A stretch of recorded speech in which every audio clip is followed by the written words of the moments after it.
En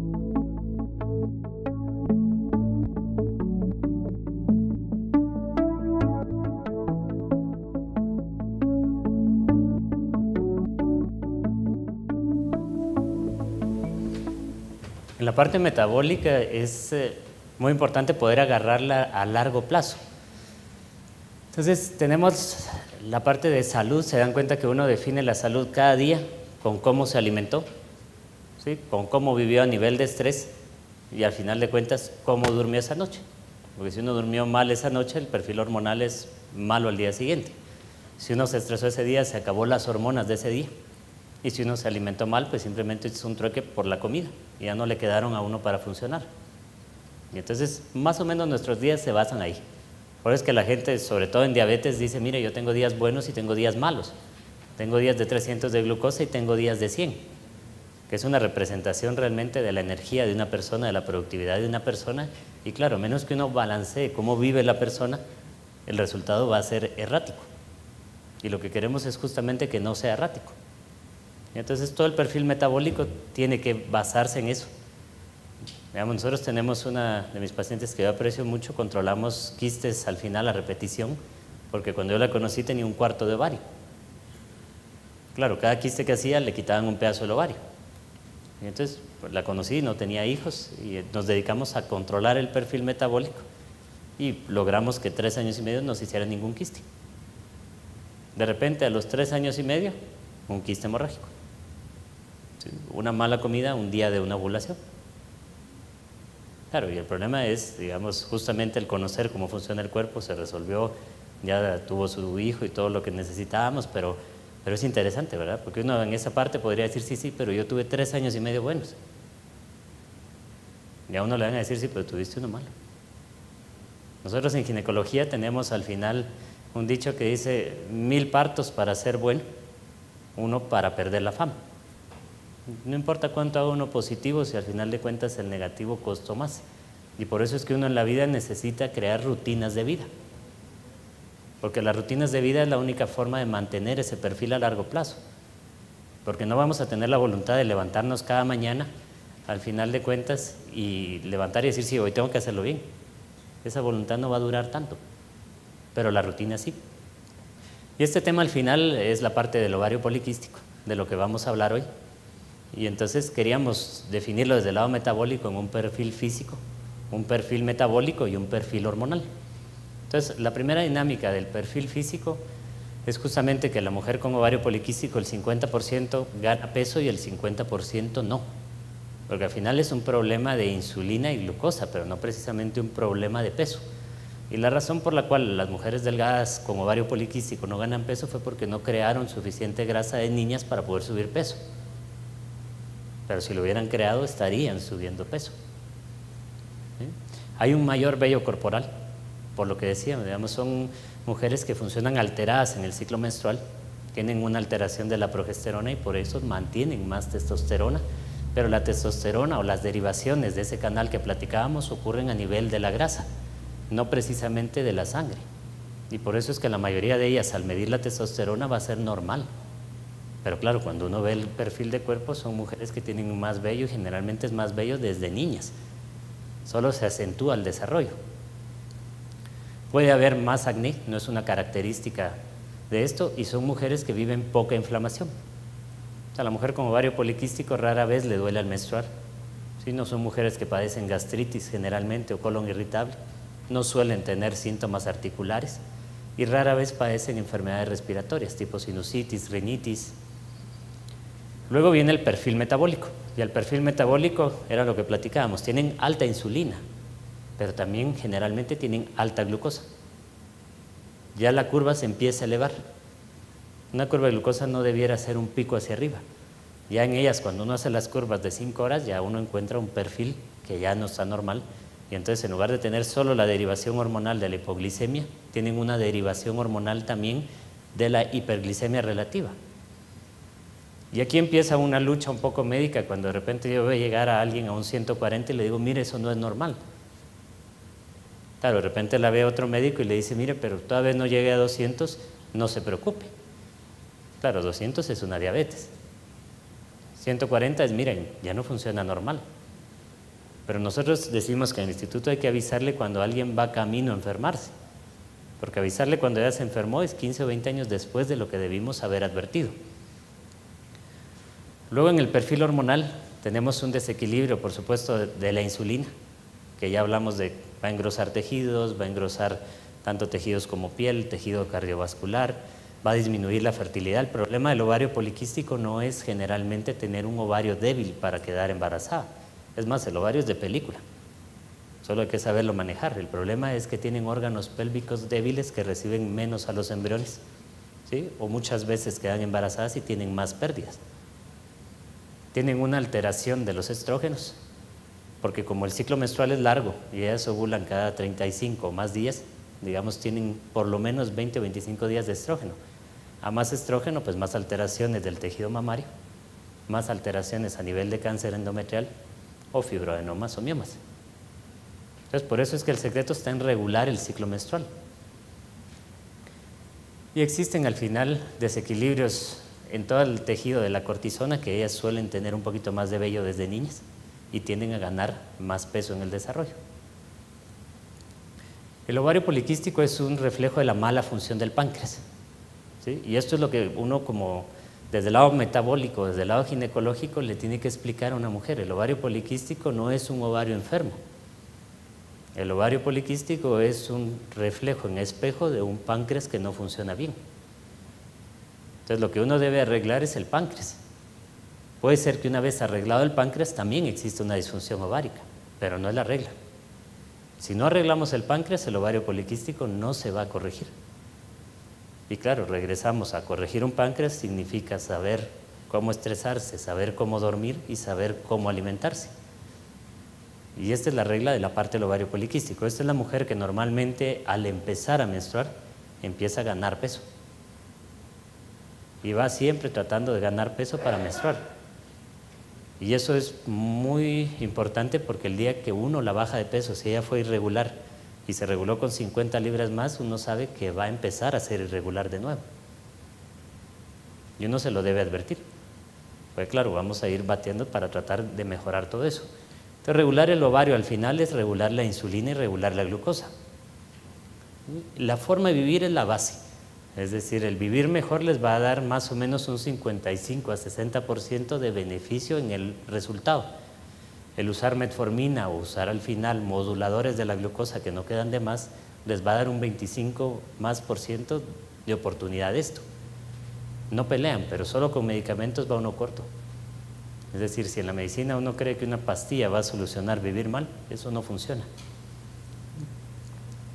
Aquí es donde nos va a llevar de nuevo más o menos 7 a 11 semanas cambiar un perfil de vida, pero siempre el tratamiento de una mujer con ovario poliquístico empieza aquí, en el perfil metabólico, en regular cómo vive, y luego ya pasa a la parte ginecológica justamente a reforzar la función ovárica. Porque claro, puede ser que ella a los 20 años no quiera ser mamá, pero si sabemos que el útero es pequeño o que los órganos pélvicos son débiles, los empieza a reforzar uno a los 20 años para que ella esté lista a los 30. Y no los va a empezar uno a fortalecer a los 30 cuando ella ya le urge ser mamá. Sí, el tema del ovario poliquístico tal vez es uno de los más comunes de la consulta a nivel ginecológico. Y el problema es precisamente a lo que nosotros le llamamos la evolución de la ginecología, debido a que nos habíamos enfocado desde el punto de vista ginecológico a tratar meramente al ovario, sin tomar en cuenta la influencia que se está dando a nivel pancreático. Y como lo platicamos, el ovario no llega a ser tan fuerte como para tener la capacidad de alterar al páncreas. Va a ser siempre la alteración pancreática la que nos va a reflejar la alteración que esté ocurriendo en el ovario. Entonces es importante lo que platicamos, el tratamiento al final en ginecología se va a definir en las pacientes que tienen ovario poliquístico, en que si están o no en búsqueda de embarazo, porque va a depender de eso si nosotros podemos utilizar el anticonceptivo, podría ser precisamente como eso, como un medicamento que sirve para que ella pueda para que no logre quedar embarazada, o tener la opción de poder tratar a una persona que sí, una mujer que sí está en búsqueda de embarazo, y empezar a mejorar este ovario. Si nosotros hemos mejorado perfil metabólico, lo que se va a lograr con esto es que el ovario responda mejor al tratamiento y por lo tanto empecemos a estimularlo para que se dé la ovulación, y al tener una ovulación pues vamos a lograr tener un buen perfil hormonal y por lo tanto vamos a lograr conseguir un embarazo. Y si no, pues ahí es donde ya tiene cabida el anticonceptivo.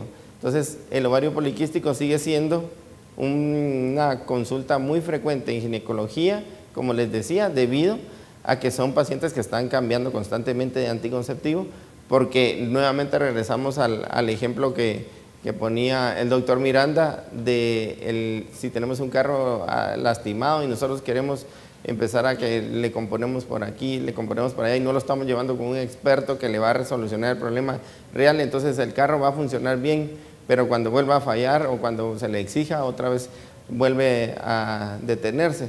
Aquí es lo mismo, tenemos un perfil metabólico alterado y queremos a eso meterle una hormona sintética para ver si de alguna forma logramos corregir algún problema, ya sea el problema irregular o la síndrome premenstrual o las molestias que pueda estar presentando.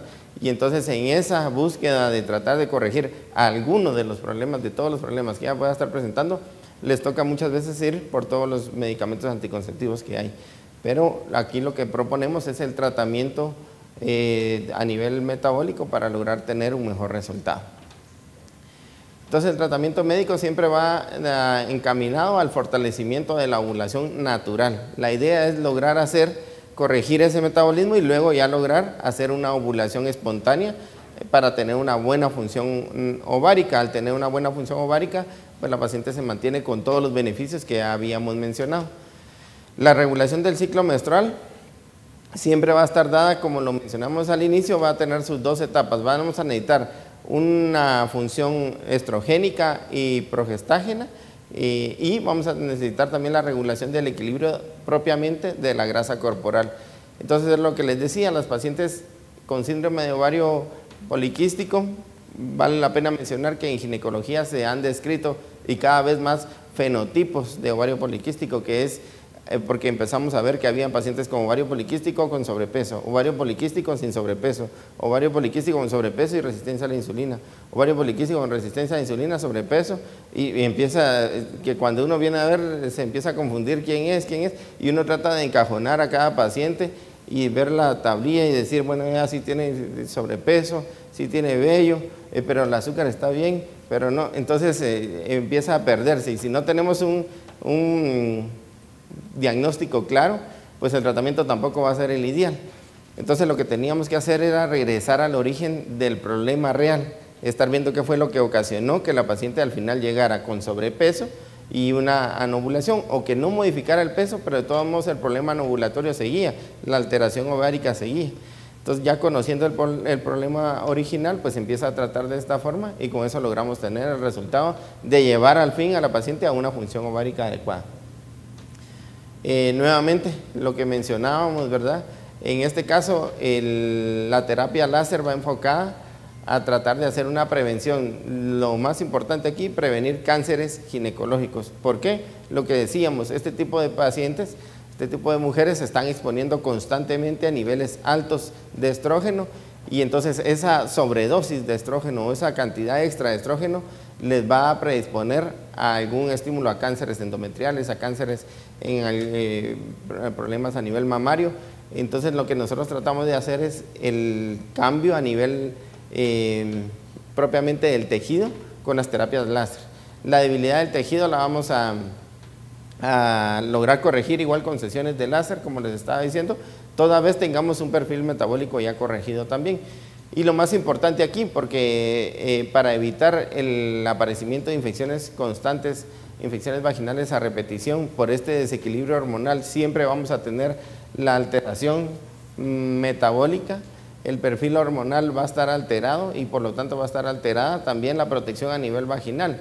El láser cobra importancia acá para llegar a prevenir el aparecimiento de infecciones urinarias, infecciones vaginales y esas molestias que tienen. Incluso pacientes como ellas pueden llegar a tener menstruaciones que les pueden durar, que pueden estar, los ciclos pueden ser muy largos y hay mucho tiempo entre una y otra menstruación, y eso ocasionarles que durante todo este periodo entre una y otra menstruación puedan estar desarrollando hasta 3 o 4 infecciones vaginales y empiecen también a conocerse todos los tratamientos y piensan que tienen alguna bacteria muy fuerte, resistente o superpoderosa, que no hay ningún antibiótico que la mate.